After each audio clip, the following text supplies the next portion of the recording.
बिस्मिल्लाहिर्रहमानिर्रहीम, अस्सलाम वालेकुम। मैं हूं सना कादिर और आज हम यहाँ पर जो है वो मौजूद हैं हेल्थ टॉक में। जैसे कि हम यहाँ पर हमेशा ही कुछ नई टॉपिक्स आपके लिए लेकर आते हैं जिसमें ना सिर्फ आपको इन्फॉर्मेशन दी जाती है बल्कि आपको ट्रीटमेंट भी बताया जाता है।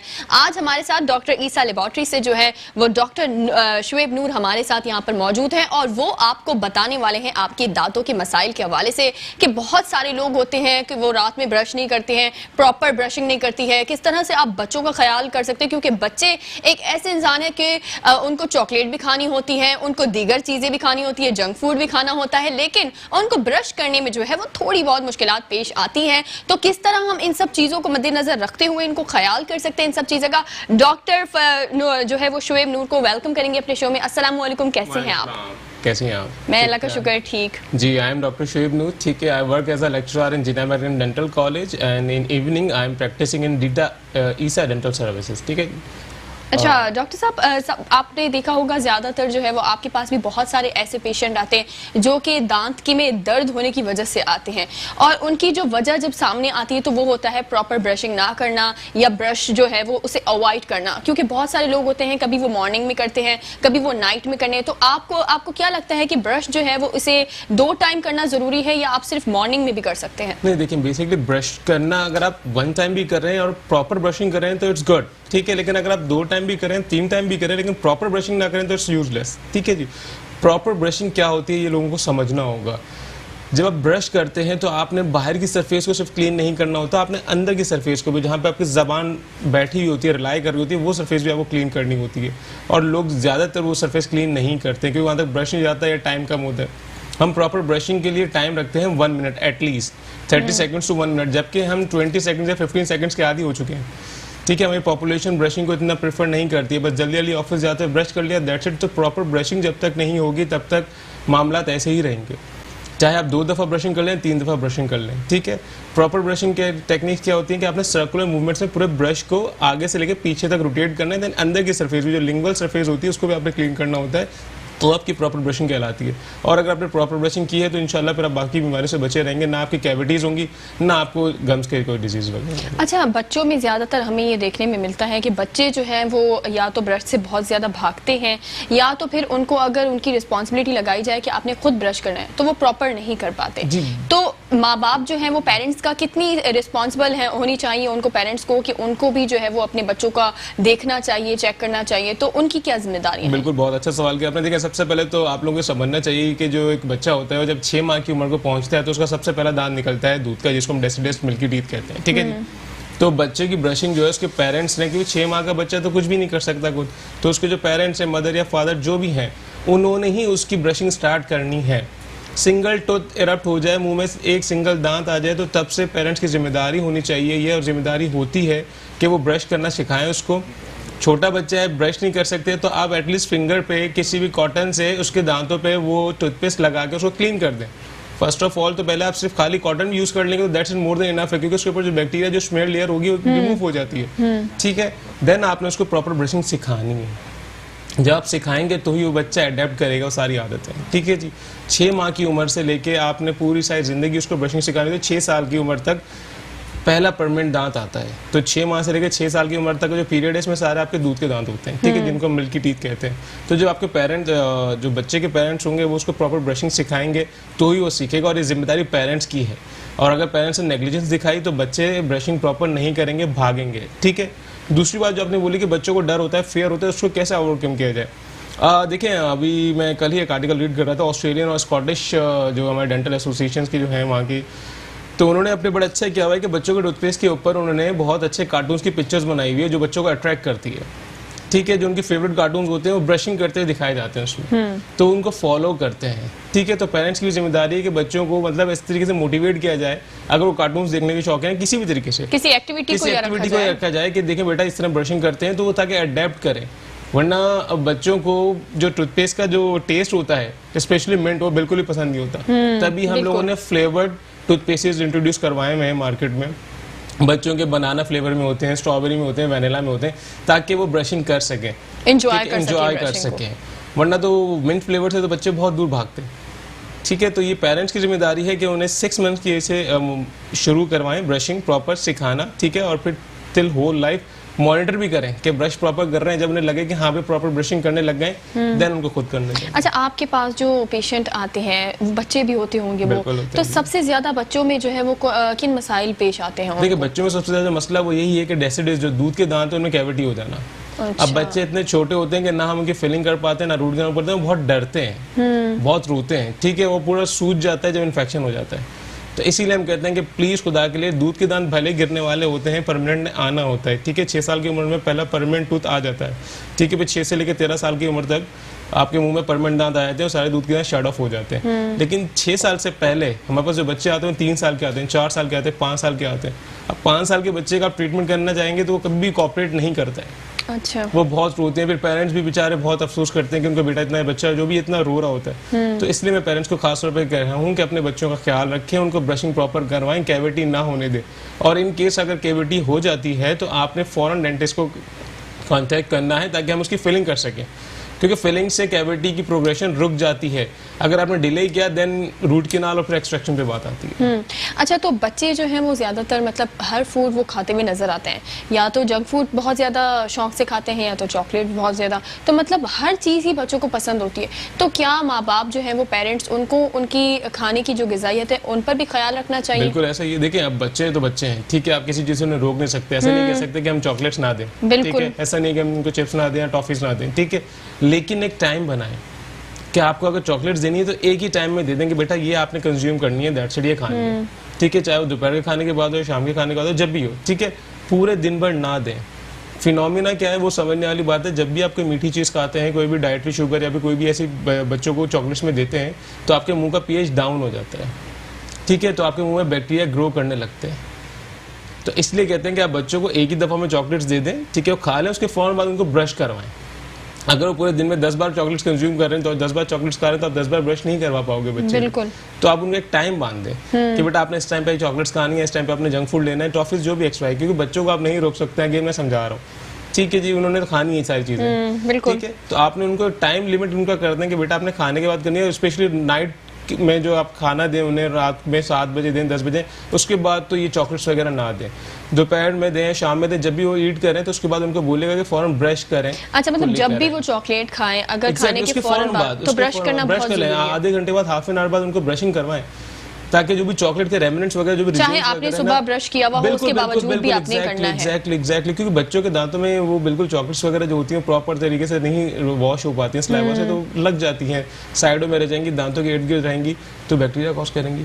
तो जैसे ही आप फिनिश कर लें अपना ये भी चॉकलेट्स और जंक फूड वगैरह, उसके बाद अपने बच्चों को बोलेंगे ब्रश करें, कुल्ली करें, स्पिट करें, रिंस करें, देन इट्स फाइन, कोई मसला नहीं। अच्छा, अगर ब्रश ना भी कर पाएं, क्योंकि कुछ लोग होते हैं जो बहुत ज़्यादा ये समझते हैं कि चलो ब्रश ना भी कर पाएं लेकिन अपना माउथ वॉश कर लेते हैं, जैसे किसी माउथ वॉश से वो वॉश कर लेते हैं। सो ये हम कर सकते हैं कि माउथ वॉश को यूज़ कर सकते हैं? नहीं, माउथ वॉश को सिर्फ सिंपल माउथ वॉश अलोन कोई ऐसा वर्क नहीं कर पाएगा, ठीक है। ब्रशिंग प्रॉपर होगी, जो भी आपके फूड पार्टिकल्स आपके पीछे की बैक साइड के जो मोलर्स वगैरह होते हैं वहाँ पे होंगे, तो माउथ वॉश से इतनी अच्छी तरीके से रिंस ऑफ नहीं होते हैं वो, ठीक है। तो ब्रशिंग और माउथ वॉश दोनों को साथ लेकर चलेंगे तो बहुत अच्छा है। अगर आप किसी ऐसी जगह पर हैं बाहर ऑफिस में जहाँ ब्रश नहीं कर पा रहे हैं और आपने कोई स्मोकिंग की है या फिर अगर किसी ने बीटल नट चुइंग की है, चालिया पान खा लेते हैं, उसके बाद वो कुल्ली करें, माउथ वॉश से रिंस करें तो बहुत अच्छी बात है। लेकिन अलोन माउथ वॉश, सिर्फ सिंपल माउथ वॉश यूज करना is not a good thing, ठीक है। तो ब्रश को आपने अपनी लाइफ में करना ही प्रॉपर करना ही है, ब्रश प्रॉपर, वो भी दो टाइम करना है। क्योंकि ज्यादातर लोग क्या करते हैं, लोग ये करते हैं कि वो सुबह को तो ब्रश करते हैं, कहते हैं हमने सुबह ब्रश कर लिया, लेकिन अगर रात की बात करें तो आप पूरा दिन अपने काम से आ रहे हो और अगेन आप रात को कहेंगे कौन ब्रश करेगा, सुबह अगेन वैसे ही करना है ब्रश, तो रात को सोने के लिए ब्रश करें। क्योंकि आप मुझे ये बताएं कि अगर हम पूरी रात जो है वो ब्रश ना करें, क्योंकि मैंने यही कहा कि बहुत सारे जो फीमेल भी मेल भी जब वो काम करते हैं पूरे दिन, वो काम से आते हैं तो बहुत थक जाते हैं, और थकने की वजह से क्या करते हैं, वो कहते हैं कि कोई बात नहीं, वैसे ही सोना ही है, किसको दांत दिखाने, और सुबह के टाइम ब्रश करना है। तो ये कितना नुकसानदेह है कि आप पूरी रात को जो है वो ब्रश करे बिना आप अपने दांतों को छोड़ रहे हो। बिल्कुल, आपने जो क्वेश्चन पूछा है बड़ा इंपॉर्टेंट है, ठीक है। अब आप ये खुद सोच सकते हैं कि जब हम रात में खाना पीना खा के सोते हैं, अगर मेल जो स्मोकिंग करके सो जाते हैं या फीमेल्स हैं वो भी कोई भी खाना खा के सोती हैं, जो पार्टिकल जो रेमिनेंट्स हैं वो आपके दांतों की सरफेस के ऊपर ही अटैच है, ठीक है जी। और पूरी रात का ड्यूरेशन तक अराउंड 8 आवर्स की नींद तो हर कोई पूरी करता है, ठीक है। तो उस 8 घंटे में वो बैक्टीरिया अंदर उसमें डिफर्मेंटेशन भी होगी, इसी के सारे बैक्टीरिया ग्रो भी करेंगे और वो कैविटी कॉज करेगा और गम डिजीज की तरफ जाएगा। जब आप सुबह उठते हैं तो आपको मुंह से स्मेल भी आती है, वो इसीलिए आती है क्योंकि पूरी रात मुंह में बैक्टीरिया रहते हैं। तो आपने जो ब्रश करके सोना है वो इसीलिए सोना है कि मुंह में अगर कोई रेमिनेंट कोई खाने का जर्रा रह गया है, ठीक है, या कोई स्मोकिंग या बिटल नट चांदिया वगैरह कुछ खाता है तो उसका कोई फूड पार्टिकल या दूसरा कोई पार्टिकल रह गया है तो वो क्लियर हो सके। और रात में इतना जो लंबा ड्यूरेशन है सोने का 8 घंटे का 10 घंटे का, तो उसमें मुंह में बैक्टीरिया ना रहे। तो मैंडेटरी है कि आप रात में सोने से पहले ब्रश करें। ब्रश ना कर सकें, समझ में आता है कि 1-2 दिन अगर आप थके हुए तो आप माउथ वॉश से रिंस कर लें, ठीक है, लेकिन ये हैबिट ना बनाएं कि रात में ब्रश करना ही नहीं है, ये बिल्कुल गलत बात है। अच्छा, हमारी टीवी स्क्रीन पर जो है वो नंबर भी चल रहा है, आपको अगर कोई अपनी लाइफ जो है वो सवालात पूछने हैं तो आप भी हमारे साथ यहाँ शामिल हो सकते हैं। जो नंबर दिया गया है उसमें आपको सिर्फ कॉल करनी है और डॉक्टर शुएब तो हमारे साथ यहाँ मौजूद ही हैं और आप उनसे बराह रास्त सवाल करेंगे। अच्छा डॉक्टर साहब, मैं ये कह रही हूँ कि आपने जैसे कहा कि अगर हम ब्रश प्रॉपर नहीं करेंगे या रात में नहीं करेंगे तो इससे क्या होगा कि हमारे माउथ में जो स्मेल हो जाती है वो भी, क्या इसका भी कोई अलग से ट्रीटमेंट होता है अगर किसी इंसान में स्मेल हो जाए? बिल्कुल बिल्कुल सही कहा आपने। जब देखें मुंह में अगर आपके जब फूड पार्टिकल्स रिमेन रहेंगे तो वो विद इन 7 to 10 डेज वो कैल्सिफाइड हो जाते हैं, जिसको हम कैलकुलस और प्लाक कहते हैं, ठीक है जी। अब वो ब्रशिंग से रिमूव नहीं होता है। अगर एक जगह पे फूड पार्टिकल स्टक हो रहे हैं आपके दांतों की लिंगुअल सरफेस पे बेसिकली और पीछे की सरफेस पे, तो आप प्रॉपर ब्रशिंग नहीं कर पा रहे हैं और वहाँ पे 7 to 10 डेज तक अटैच रहता है तो वो फिर हार्ड फॉर्म में कन्वर्ट हो जाता है, जिसको हम कैलकुलस कहते हैं, जो कि कैल्सिफाइड फॉर्म होती है। फिर वो ब्रशिंग से नहीं जाता है, उसमें बैक्टीरिया ग्रो करते हैं और आपके मुंह में स्मेल होती है, ठीक है।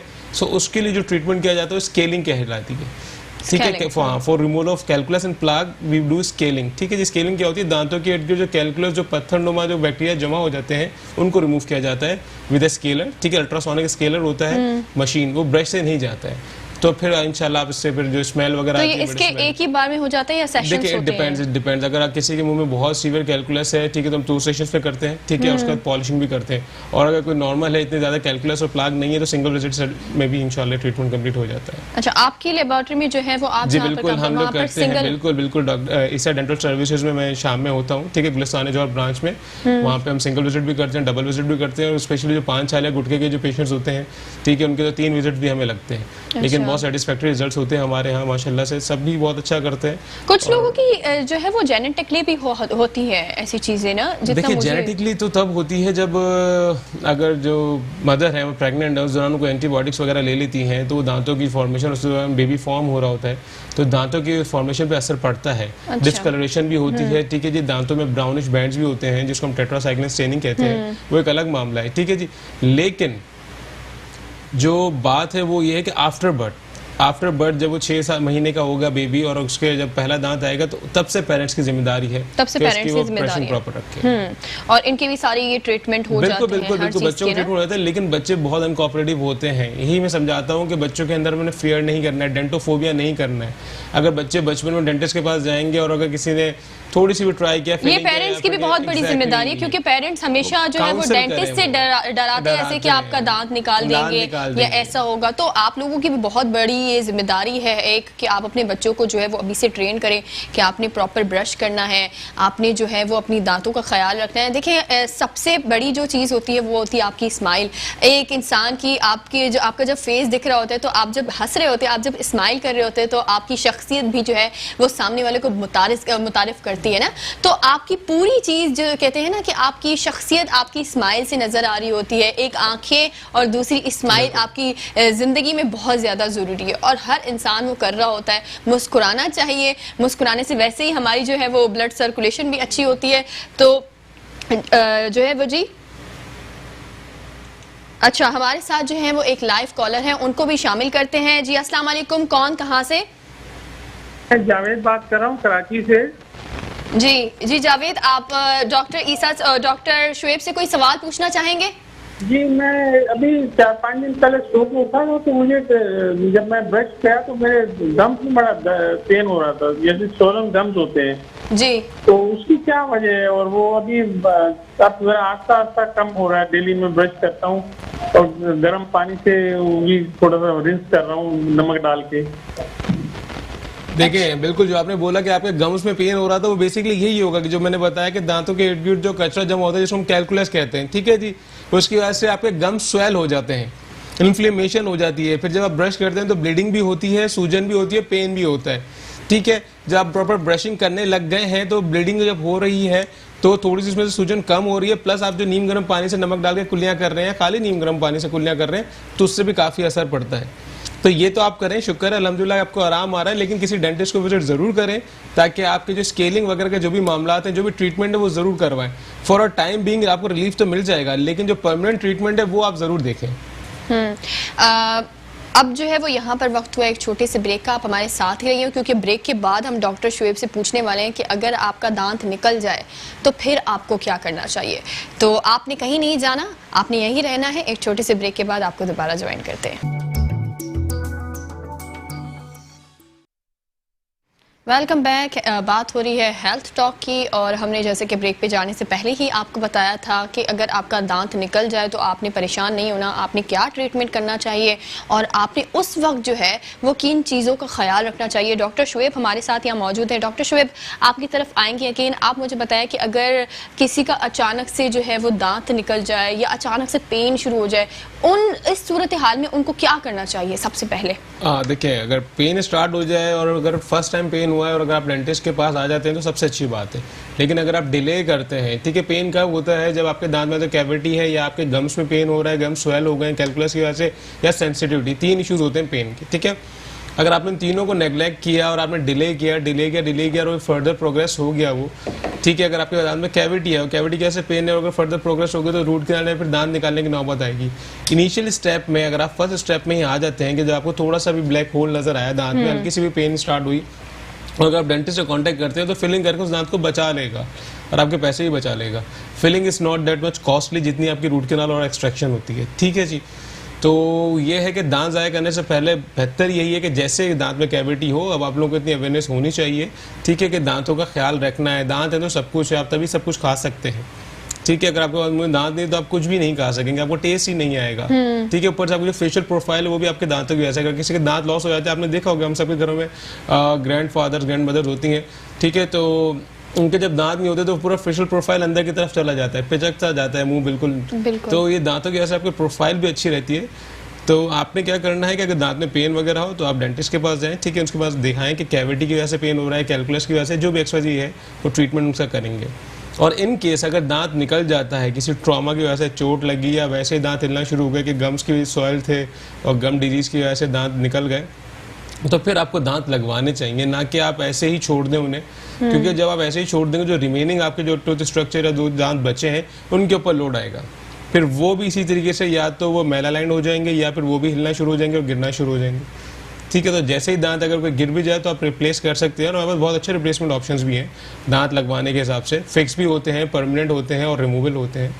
तो अच्छा, मैं यहाँ पर एक सवाल जो है वो ऐड ये करना चाहूँगी कि क्या अगर आपके दांत जो है वो आपका दांत निकल नहीं रहा है लेकिन वो हिल रहा है, मुसलसल हिल रहा है और उसमें पेन है, तो क्या इस सूरत में हमें जो है वो इग्नोर करना चाहिए इसे, या हमें फौरन जो है वो उस दांत को निकलवाना चाहिए? क्या ट्रीटमेंट करना चाहिए? देखिए, जब दांत हिल रहा है तो फिर तो हम उसको सेव नहीं कर सकते। स्प्लिंटिंग का ऑप्शन होता है, वो भी एक हद तक होता है, ग्रेड 1 मोबिलिटी है, ठीक है ना।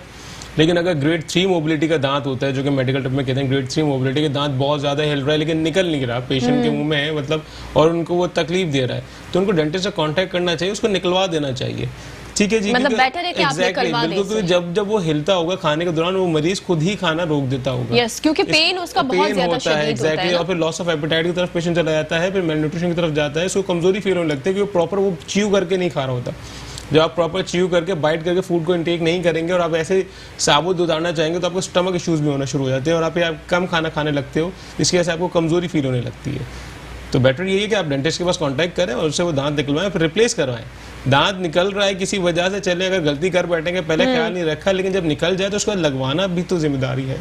अच्छा, आप लोग जो है वो ये जो दांत जब निकल रहा होता है, कितने सेशंस होते हैं, किस तरह का ट्रीटमेंट यहाँ आपके यहाँ दिया जाता है? देखिए, जब दांत निकल रहा होता है, ठीक है, अगर दांत किसी का हिल रहा है या कैविटी है, ठीक है, हम उसको सेफ नहीं कर पाएंगे और निकालना पड़े तो हम सारे ट्रीटमेंट ऑप्शन देखते हैं और उनको भी देखते हैं पेशेंट की सारी कंडीशन के, उनको कोई डायबिटिक वगैरह का इशू तो नहीं है, सारे मामला देखते हैं। अगर पेशेंट डायबिटिक होता है और वो उनकी शुगर अनकंट्रोल होती है तो हमारी ईसा लेबॉर्ट्री में ही अल्लाह का शुक्र है नीचे हमारे यहाँ लैब टेस्टिंग की फैसिलिटी अवेलेबल है और ऊपर ही हमारा डेंटल का है, तो हम पेशेंट को रेफर करते हैं नीचे, अपने ब्लड शुगर टेस्ट करवा के आते हैं एंड देन जब नॉर्मल आती है तो हम दांत निकाल देते हैं। इसी तरीके से अगर कोई और मसला है, कोई और बीमारी है तो उसकी टेस्टिंग भी हम फर्दर करवाते हैं। तो ईसा लेबॉर्ट्री का सबसे अच्छा फायदा यही है कि उसमें डेंटल क्लिनिक और उसमें आपका डायग्नोस्टिक लेबॉर्ट्री भी है, ठीक है जी।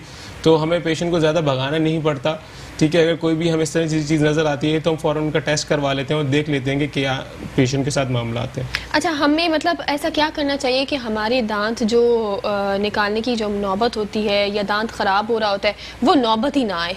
जी, यही मैंने आपको समझाया ना कि जब आप अपने प्रॉपर ब्रशिंग करते हैं तो रोजाना या फिर 2 दिन बाद मिरर में, जो आपके घर में वॉशरूम में मिरर होता है, उसमें अपना मुंह खोल के अपनी ओरल कैविटी देखा करें, पूरा मुआयना क्या करें कि मेरे दांत में किसी में कोई ब्लैक होल तो नहीं है, मेरे गम्स कोई रेडिश तो नहीं हो रहे। नॉर्मल जो हमारे गम से मसूड़े होते हैं वो रेडिश नहीं होते, रेडिश तब होते हैं जब सूजन आने लगती है, ठीक है। नॉर्मल जो हमारे गम से मसूड़े पिंकिश कलर के होते हैं, ठीक है जी। और अगर वो रेड हो रहे हैं या फिर कहीं पे कोई दाना सा बन रहा है जिसको हम साइनस ट्रैक कहते हैं, बॉयल बन रहा है, या फिर आपके दांत में कहीं कैविटी हो रही है तो फौरन अपने डेंटिस्ट को दिखाएं। अगर आपने नेग्लेक्ट किया तो वो जो कैविटी है या फिर गम जो स्वेल हो रहा है उसमें फर्दर प्रोग्रेस करना है और फिर आपके पास सामने कभी इन्फेक्शन की फॉर्म में आता है, कभी दांत में इतना शदीद दर्द होता है कि रूट कैनाल करनी पड़ती है। तो आफ्टर दिस मतलब अगर हम दांत निकलवा देते हैं, हर चीज़ हो जाती है, उसके बाद हमें किन किन चीज़ों का ख्याल रखना चाहिए या दोबारा से जो एक रूटीन चेकअप होता है डेंटिस्ट के पास, हमें उसका भी ख्याल रखना चाहिए? देखें, रूटीन चेकअप तो लाजमी है, मैंडेटरी है, once a year twice a year तो जरूर करवाएं। और जो पान गुटखा छाले वगैरह खाते हैं वो तो लाजमी वंस अ ईयर आप डेंटिस्ट के पास जरूर जाया करें, ठीक है। क्योंकि उससे होता क्या है कि हमारे मुंह में एक तो हम तो इन बातों की तरफ अभी ज़्यादा देख रहे हैं कि दांत गिर गया और ये मामला हैं, लेकिन जो दूसरे मामला हैं जिसको हम कैंसर कहते हैं वो भी डेंटिस्ट ही देखते हैं, ओरल मैक्सिलोफेशियल सर्जन ही देखते हैं, ठीक है जी।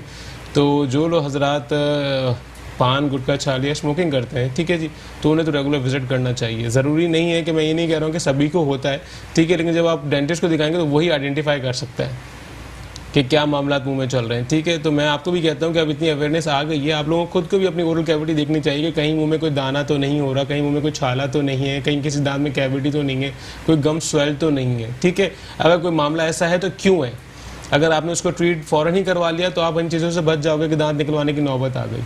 और अगर आपने नेग्लेक्ट किया और आपने देखी नहीं अपनी ओरल कैविटी और 3-3 दिन तक ब्रश नहीं किया, और अगर ब्रश किया भी तो प्रॉपर नहीं किया, तो फिर ये सारे मसले होते हैं। दूसरी बात जो आपने कही कि दांत निकलवाने के, हाँ जी बिल्कुल, अगर दांत निकलवाने की नौबत आ गई है या आप लेट हो गए या दांत सेफ नहीं कर सकते, उसमें कैविटी इतनी ज़्यादा है या वो हिल रहा है, तो फिर जब वो हील अप हो जाए या फिर अब इससे पहले आपके लगवाने के ऑप्शंस हैं, दांत रिप्लेस करने के ऑप्शन हमारे पास बहुत अच्छे हैं। या तो आप फिक्स पे जाएं तो इम्प्लांट करवा सकते हैं, डेंटल इम्प्लांट्स, या फिर आप ब्रिज करवा सकते हैं, या फिर आप निकलने लगने वाला एटलीस्ट डेंचर तो बनवा ही सकते हैं, ठीक है जी, जो रिमूवल कहलाता है हमारे पास। तो तीनों ऑप्शन हमारे पास अवेलेबल है और जो बेस्ट वन है वो डेंटल इम्प्लांट्स होते हैं हमारे यहाँ, जो फिक्स प्रोसेसेस होती है। ईसा डेंटल सर्विसेज में हम करते हैं डेंटल इम्प्लांट्स और माशाल्लाह बहुत अच्छे सक्सेसफुल रेट्स हैं उसके। तो आपने इन सब चीज़ों से एक चीज़ तो अपने दिमाग में रखनी है, वो है अपने दांतों को जो है वो रोज़ाना ब्रश करना है और साथ में अपने दांतों को देखना है कि कहीं से वो ख़राब तो नहीं हो रहे, कहीं से ब्लैक होल तो नहीं हो रहा या कैविटी तो नहीं, मतलब आपने अपना ख्याल रखना है। सुबह के टाइम पर हमारे पास जो है वो टाइम होता है, अच्छा खासा टाइम होता है, आप वॉशरूम जा रहे हो, आप अपने आप को देख रहे हैं। देखें, अगर हम ख़ास तौर पर फीमेल्स को भी मैं ये कहूँगी कि ज़्यादातर, क्योंकि फीमेल्स में बहुत ज़्यादा ये प्रॉब्लम पाई जाती है, फीमेल्स में बहुत प्रॉब्लम पाई जाती है, तो फीमेल्स को भी मैं ये कहूँगी कि आप चाहे आप कितना भी अपने लिए बहुत महंगी महंगी ड्रेस खरीद लें या बहुत ज़बरदस्त से ब्रांडेड जो है वो मेकअप खरीद लें, लेकिन जो आपके दांत है वो अगर एक बार चले जाते हैं, आपकी खूबसूरती जो नेचुरल खूबसूरती होती है अगर वो ख़राब हो जाती है तो दोबारा से उस तरह की खूबसूरती जो है वो लाना बहुत मुश्किल होता है। तो आपने अभी से ही अपने अंदर एक अहद करना है, वो ये है कि जिस तरह से हम अपने बालों का ख्याल रख रहे होते हैं, जिस तरह से अपने फेस का ख्याल रख रहे होते हैं, स्किन का ख्याल रख रहे होते हैं, इसी तरह अब हमें जो है वो अपने दांतों का भी ख्याल रखना है, अपनी स्माइल का ख्याल रखें और बी कॉन्फिडेंट, क्योंकि यही आपका कॉन्फिडेंस है। तो डॉक्टर साहब मैं यही आऊँगी कि फीमेल्स में बहुत ज़्यादा ये प्रॉब्लम पाई जाती है ना, मेल हजरात में तो पाई जाती है लेकिन फीमेल्स में पाई जाती है, हालांकि ना वो जंक फूड ज़्यादा खाती हैं और ना ही उनके अंदर जो है वो चॉकलेट वगैरह का ऐसा कोई सीन होता है, तो आखिर फीमेल्स में क्यों? देखें, अब फीमेल्स की बात सारी है ना कि उनको पूरा घर संभालना होता है, ठीक है जी, वो नेग्लिजेंस में अपने आप को भूल जाती हैं। अगर वो वाइफ है तो अपने बच्चों का, अपने हस्बैंड का ख्याल रखते हुए वो डेंटल हेल्थ को भूल जाएंगी, ठीक है जी। अगर वो मदर है तो फिर वो अगेन अपने बच्चों का ख्याल रखते हुए भूल जाती हैं। तो फीमेल्स अक्सर ये होता है कि वो घर को संभालते संभालते अपने दांतों का ख्याल नहीं रख पाती, ठीक है। दूसरी सेकंड थिंग ये होता है कि प्रेगनेंसी में ये हार्मोनल चेंजेस की वजह से आपके मुंह में काफ़ी कुछ चेंज आता है, ठीक है। तो इसलिए कहते हैं कि बिफोर प्रेगनेंसी आप अपना एक दफ़ा डेंटल चेकअप ज़रूर करवाएं कि अगर आपको स्केलिंग की नीड है, क्योंकि आपके गम स्वेल होने लगते हैं, थोड़ा सा फिनोमेना चेंज हो जाता है, ठीक है। तो सब फीमेल्स को मैं कहूँगा कि एक दफ़ा अपना लाजमी चेकअप करवाएं, ठीक है। और उसके बाद देख लेंगे कोई कैविटी है तो उसको पहले ही फिल करवा लें, कोई दांत निकलवाने का है तो उसको पहले ही निकलवा लें बिफोर प्रेगनेंसी। और अगर कोई स्केलिंग वगैरह का इशूज़ है तो वो भी क्लियर करवा लें, वरना जब हार्मोनल चेंजेस की वजह से ये चीज़ें एग्रीवेट हो जाती हैं तो फिर ये पेन ज़्यादा करती हैं, और उस दौरान फिर हम ये ट्रीटमेंट ऑप्शंस यही यूज़ कर पाते हैं। फर्स्ट और थर्ड ट्राइमेस्टर में हम कोई ट्रीटमेंट नहीं कर सकते हैं, सेंटर के ट्राइमेस्टर में हम कर सकते हैं जो सेकंड ट्राइमेस्टर होता है। तो इन चीज़ों को अवॉइड करने के लिए आप डेंटल विजिट जरूर करें। अच्छा, कैल्शियम की कमी के कहा जाता है कि कैल्शियम की कमी की वजह से भी आपके दांत जो है वो ख़राब हो जाते हैं या दांत कमज़ोर हो जाते हैं, तो इसका भी कोई ट्रीटमेंट है? देखिए, कैल्शियम की कमी की वजह से इतना तो खैर नहीं होता है, क्योंकि इनफ कैल्शियम आपके दांतों में होता है, ठीक है। लेकिन ओल्ड एज में जाके जो है बड़े होकर जब सब लोग कैल्शियम सप्लीमेंट्स लेना शुरू कर देते हैं, तो कैल्शियम कोई इतना वो मसला नहीं है। लेकिन अगर प्रॉपर ब्रशिंग ना करें और आप ख्याल ना रखें, जैसे दांत आपके निकलना शुरू होते हैं, असल मसला आता है कि जब आपके दांत इरप्ट हो रहे हैं ओरल कैविटी में, आपके मुंह में, और अगर आप उनको प्रॉपर ब्रशिंग ना करो तो वो लॉस है। हम ये समझे कि दांत में कैविटी हो गई और हम कैल्शियम इंटेक ज़्यादा कर लेंगे, वो कैविटी खुद ब खुद खत्म हो जाएगी या उसको हमारे दांत रिकवर हो जाएंगे, तो ऐसा पॉसिबल नहीं है, ठीक है जी। ये तो है, अगर आप जैसे कि अगर हम लोग जो है वो रिप्लेसमेंट करवा देते हैं, दूसरा दांत लगाते हैं, क्योंकि ऐसा होता है कि एक दांत निकाल दिया आपने, उसमें रिप्लेसमेंट में दूसरा दांत लगा दिया, तो उसमें भी आपको किन किन चीज़ों का ख्याल रखना चाहिए? खानों का भी ख्याल होता है या उनको जो है वो कोई मेडिसिन भी होती है जो उनके साथ साथ चल रही होती है, या एक बार लगाने के बाद आपने भूल जाना है? नहीं, ऐसा नहीं है कि एक बार लगाने के बाद भूल जाना है। ऑब्वियसली बात है, नेचुरल से ज़्यादा आर्टिफिशियल चीज़ का ख्याल रखना पड़ता है इंसान को। तो जो भी आपने प्रोसेस लगवाई है उसका बिल्कुल ख्याल रखना होता है। लाइक सपोज अगर आपने ब्रिज या कैपिंग करवाई है, ठीक है, तो फूड इंफेक्शन उसके अंदर होने लगती है। जब दांत के ऊपर हम कवर लगा देते हैं तो पेशेंट की नेग्लिजेंस की वजह से अगर वहाँ पे फूड पार्टिकल्स इंपैक्ट हो रहे हैं, देन अगेन वो गम स्वेल करेगा, ठीक है। तो आपने प्रॉपर ब्रशिंग तो ज़्यादा करनी है, मतलब जो पहले करते थे उसे डबल कर देनी है। कि आपने जब प्रोसीजर लगवाई है, कोई कैप करवाया है, कोई ब्रिज करवाया है, कोई इम्प्लांट के ऊपर कैपिंग हुई है, ठीक है, तो हमें फूड पार्टिकल, पेशेंट अक्सर कंप्लेन करते हैं, मैं सर यहाँ पे खाना फंस रहा है और मुझे पेन हो रहा है, तो फिर हम यही कहते हैं कि प्रॉपर ब्रशिंग करें, फ्लॉसिंग करें, ठीक है जी। आजकल तो इतने अच्छे इंटरडेंटल ब्रशेस मार्केट में अवेलेबल हैं कि बिल्कुल बारीक से होते हैं, बिल्कुल माइन्यूट से होते हैं, और आप इजीली आप उसको दोनों दांतों के बीच में जो इंटरडेंटल स्पेस होती है वहाँ से पास करेंगे तो जो भी फूड पार्टिकल है निकल जाएगा। तो ख्याल तो ज़्यादा रखना पड़ता है, ठीक है। सेकंड थिंग ये होती है कि अगर आपने डेंचर लगवाया हुआ है, निकलने लगने वाले दांत लगवाए हुए हैं, तो आप जब भी रात में सो रहे होंगे तो उसको निकाल के उसको एक वाटर ग्लास में डाल दें। डेंचर क्लीनिंग टैबलेट्स आती हैं, वो एक टैबलेट वो डाल दें उसके अंदर, तो पूरी रात उसमें रहता है, तो उसके ऊपर जो भी बैक्टीरिया होते हैं, क्योंकि ऑब्वियसली बात है हमारे मुंह में बैक्टीरिया बहुत सारे हैं, हम खाना खा रहे हैं, हम सब कुछ कर रहे हैं, ठीक है। तो अगर वो डेंचर लगाते हैं जो पेशेंट निकलने लगने वाला जिसको हम कहते हैं, ठीक है जी, तो रात में जब सो रहे हैं तो उसको निकाल के ग्लास में डाल के सो जाए, सुबह उठें ब्रश से क्लीन करें, एंड देन अगेन आप वेयर कर लें, पहन लें। तो इस तरीके से आपने ख्याल तो रखना है। अगर आप ये समझेंगे कि दांत निकल गए और हमने रिप्लेस करवा लिया और अब हमें कुछ नहीं सोचना, कुछ नहीं करना, तो वो भी लॉस हो जाएंगे। नेचुरल तो गए, आर्टिफिशियल भी फिर बहुत बुरी तरीके से जाएंगे, तो इस बात का तो ख्याल रखना है। अच्छा डॉक्टर साहब, ये भी बताएं कि ऐसा होता है ज़्यादातर लोगों में ये डर नज़र आता है कि अगर हमने अपना दांत निकलवा दिया तो उसके बाद इन्फेक्शन होने के चांसेस ज़्यादा होते हैं। उनके अंदर बहुत ये डर नज़र आता है कि हमें इन्फेक्शन हो सकता है या हमें जो है वो जैसे कहते हैं माउथ कैंसर की तरफ जा सकते हैं। तो हमें किस तरह से इन लोगों के दिमाग से ये डर हटाना चाहिए कि कोई इन्फेक्शन नहीं होता, बल्कि आप डॉक्टर के पास जा रहे हो तो ये आपके लिए ही भला है? एग्जैक्टली, कुछ पेशेंट्स में मिथ्स है कि दांत निकालने से नज़र कमज़ोर हो जाती है, दांत निकालने से कोई और मसला हो जाता है, ठीक है जी। तो ऐसा कुछ भी नहीं है, ठीक है। अगर इन्फेक्शन दांत निकालने से नहीं होता है, लेकिन अगर दांत में कैविटी और वो अगर आपने मुंह में रखा हुआ है तो वो बहुत ज़्यादा इन्फेक्शन कॉज करेगा, ठीक है। गम्स आपके स्वेल हुए हैं, गम्स आपने अगर स्केलिंग नहीं करवाई है तो वो ज़्यादा इन्फेक्शन कॉज करेगा अगर आपने स्केलिंग नहीं करवाते, ठीक है। सेकंड थिंग ये जो आप कहते हैं कि दांत निकालने से कैंसर, ऐसा कभी भी नहीं होता है, ठीक है, इट्स नॉट पॉसिबल। हाँ, अगर नीचे उसके कैंसर के सेल्स हैं या फिर कोई पैथोलॉजी, कोई हिस्ट्री है, तो जो भी डेंटल से होता है, डेंटल सर्जन होता है, अल्हम्दुलिल्लाह वो पहले एक्सरे करवा के देखता है उसके पूरे मुंह का कि क्या मामला चल रहा है, देन वो प्रोसीड करता है फॉर एक्सट्रैक्शन। ठीक है। तो ऐसा ना समझे कि दांत निकालने से कैंसर होता है या दांत निकालने से इन्फेक्शन होता है, कुछ नहीं होता। लेकिन हाँ, जो बीमारी है, जो दांत में मसला, अगर आप उसको लेके चलते रहेंगे तो वो बहुत कुछ कर सकता है। मतलब यहाँ पर लोगों का ये, आप लोगों का जो है वो ये रिस्पॉन्सिबिलिटी आप लोगों की, कि आप लोगों ने सबसे पहले अपने अंदर ये रखना है, डर निकालना है। क्योंकि सबसे बड़ी चीज़ होती है कि इंसान में डर बहुत होता है। जब हम किसी डॉक्टर के पास जा रहे होते हैं या किसी डेंटिस्ट के पास जा रहे होते हैं तो हमारे अंदर ये डर होता है कि अब पता नहीं क्या होगा, हमारा दांत निकल जाएगा, उसके बाद क्या होगा, कोई मसला ना हो जाए या कुछ भी। तो सबसे पहले हमें जो है वो अपने दिमाग को काम रखना है और ये सोचना है कि आप जिस डॉक्टर के पास जा रहे हैं वो आपके लिए ही ये सब कर रहा है, आपका भले के लिए ही कर रहा है, ताकि आप जो है वो अपनी लाइफ को सही से एंजॉय कर सके। क्योंकि हमारी बॉडी में एक भी चीज़ अगर हमारी जो है वो कम हो जाती है तो इंसान क्या होता है, इंसान अपना कॉन्फिडेंस खो बैठता है। चार लोगों के सामने सब मुस्कुरा रहे होते हैं, सब बातें कर रहे होते हैं, लेकिन आप कहीं ना कहीं उस चीज़ में होते हैं कि अगर मैंने यहाँ पर मुस्कुराया या मैं अगर उनके सामने मैंने बात करना स्टार्ट की तो कहीं मेरे दांत जो है वो मेरा कॉन्फिडेंस ना गिरा दे या मेरा इमेज जो बना हुआ है उसमें मेरे दांत जो है वो कहीं रुकावट ना बने। तो आप लोगों ने सबसे पहले अपने ऊपर ये काम करना है और आप लोगों की रिस्पॉन्सिबिलिटी है कि आप लोग जो है वो अपना ख्याल करें, अपनी हर चीज़ का ख्याल रखें। एक छोटे से ब्रेक के बाद दोबारा आते हैं और डॉक्टर शुएब से जो है वो इन्हीं बातों को जो है वो आगे बढ़ाते हैं। Will be right back.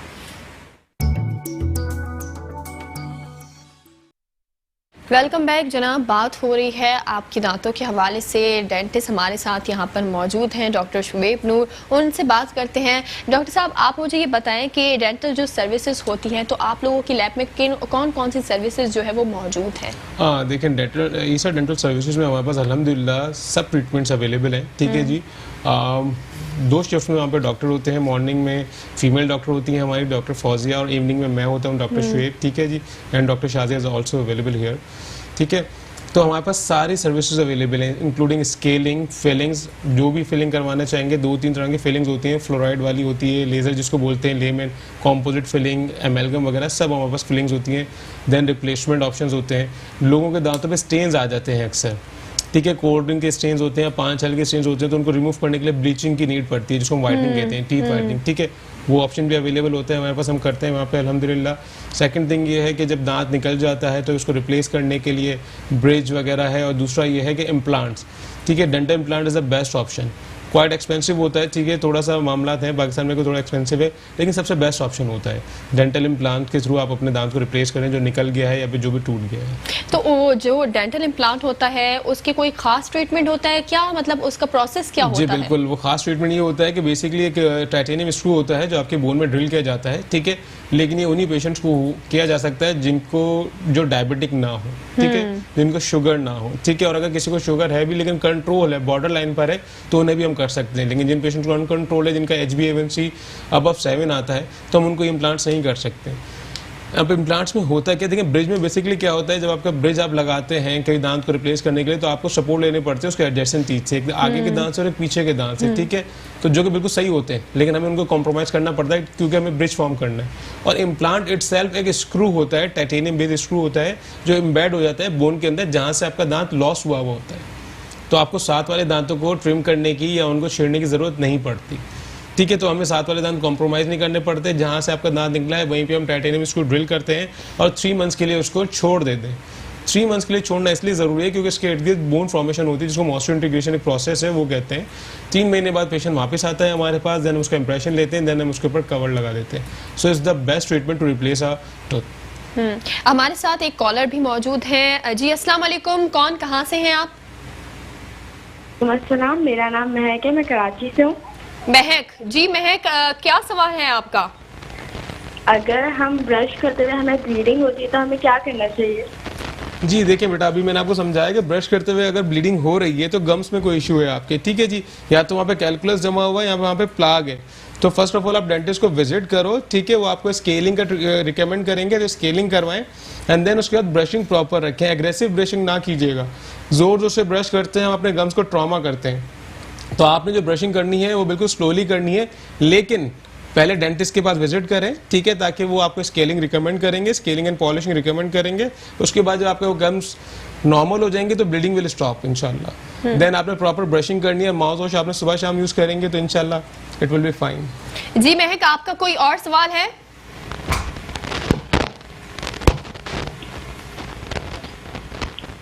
बिल्कुल, महक हमारे साथ लाइन में थी और ये बहुत सारे लोग जो हैं वो इन चीज़ों का सामना कर रहे होते हैं कि वो जब ब्रशिंग कर रहे होते हैं, जब ब्रश कर रहे होते हैं तो उनको ब्लीडिंग स्टार्ट हो जाती है।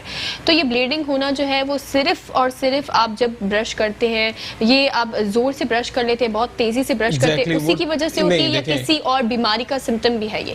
देखिए, किसी और बीमारी का सिम्टम तो बिल्कुल है ना, जो मैं समझा रहा हूँ बार बार कि आपके गम स्वेल होते हैं जब कैलकुलस और प्लाग वहाँ पे रिटेन रहता है। कोई भी फूड पार्टिकल अगर वहाँ पे रह गया है और प्रॉपर ब्रशिंग के थ्रू नहीं जा रहा है तो उसने आपके गम को स्वेल कर दिया। इन्फ्लेमेशन है बेसिकली।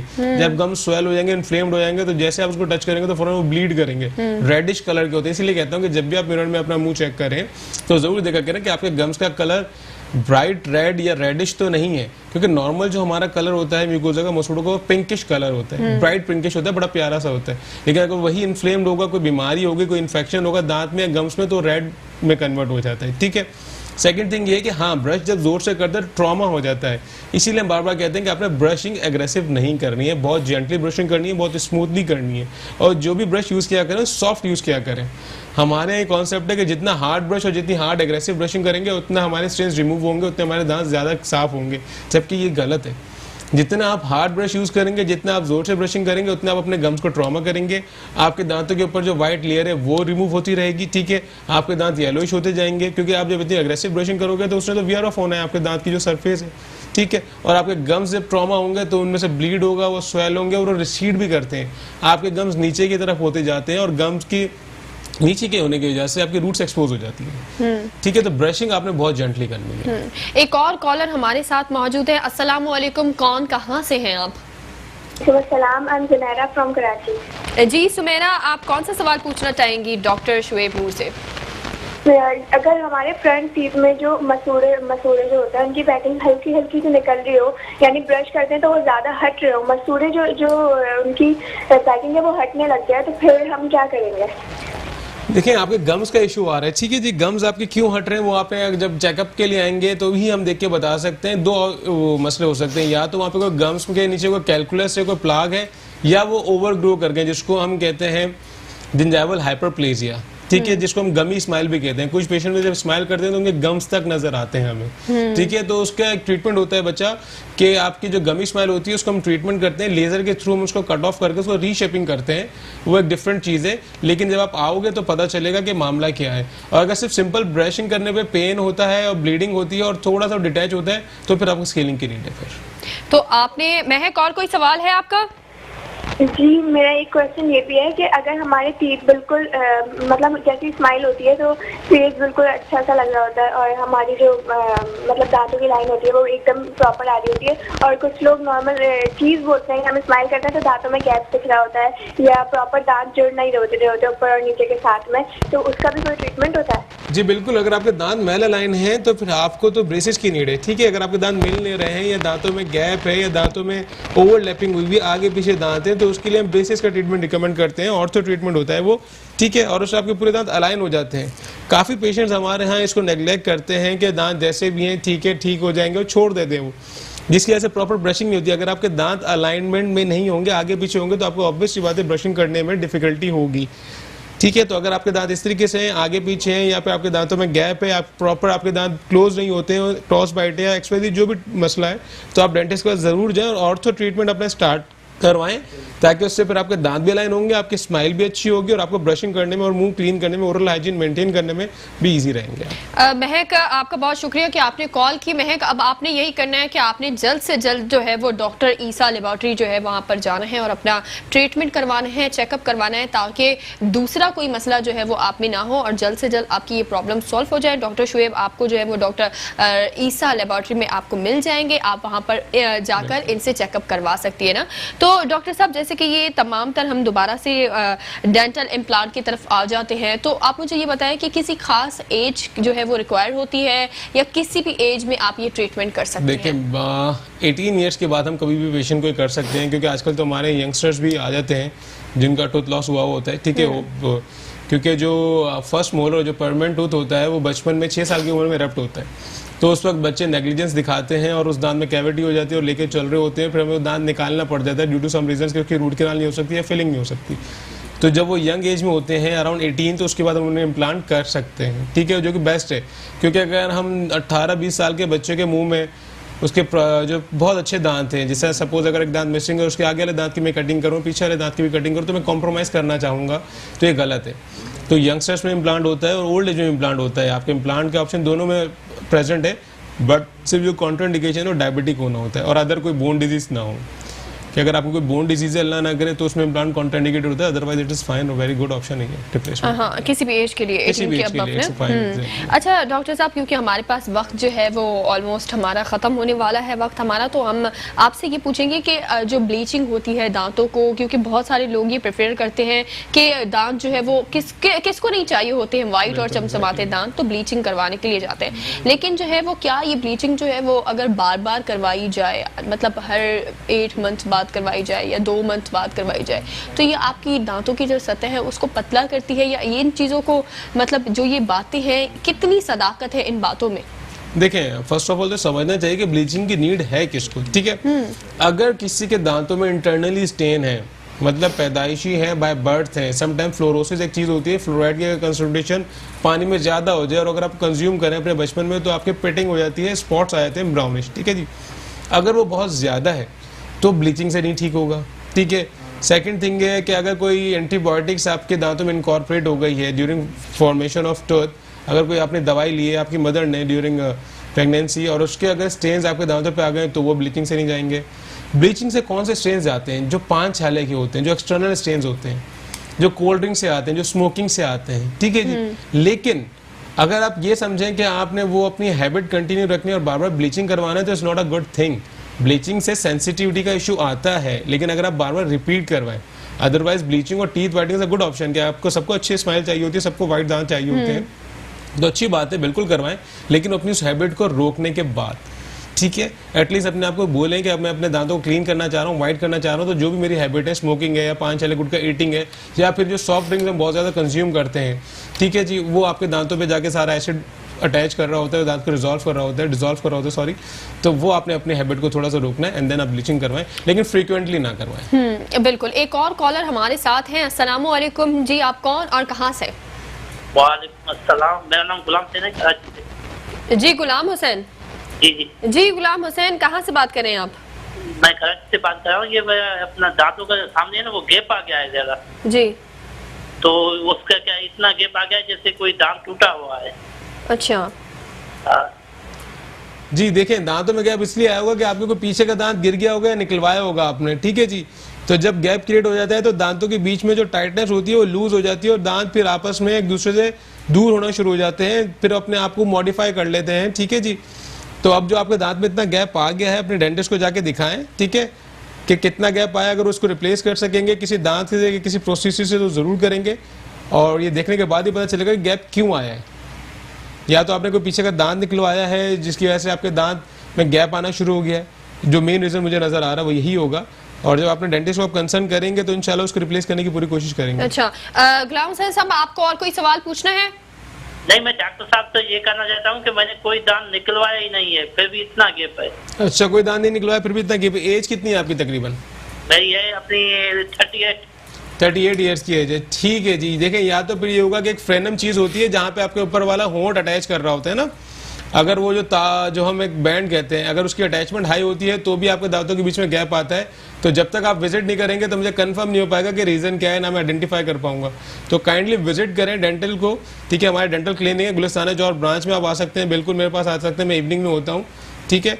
तो मुझे आके दिखाएं और फिर मैं आइडेंटिफाई करूंगा कि गैप आ क्यों रहा है, रीज़न क्या है। जब आप कह रहे हैं कि इतना ज़्यादा गैप आ गया कि एक दांत लग सकता है, ऐसा लगता है कि कोई मिसिंग है, तो I have to identify the reason.